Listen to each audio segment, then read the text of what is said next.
చూడండి ఫ్రెండ్స్, కోతులు పట్టేసినాము. కరెక్ట్గా 60 కోతులు వచ్చింది లోడ్ ఎక్కించుకున్నాము. చూడండి ఫ్రెండ్స్, బండి. మీ ఊర్లో కూడా ఇలాంటి ఏమైనా సమస్య ఉంటే కాల్ చేయండి. వచ్చి కోతులు పడుతున్నాము. యూట్యూబ్ ఛానల్లో ఉంటుంది. వీడియో లింక్ అన్నీ చెక్ చేసుకొని లైక్ చేయండి, సబ్స్క్రైబ్ చేయండి ఫ్రెండ్స్.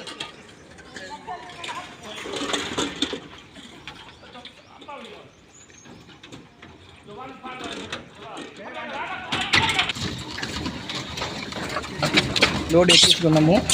ఇప్పుడు కార్ అడుగులో పోతుంది. చూడండి ఫ్రెండ్స్.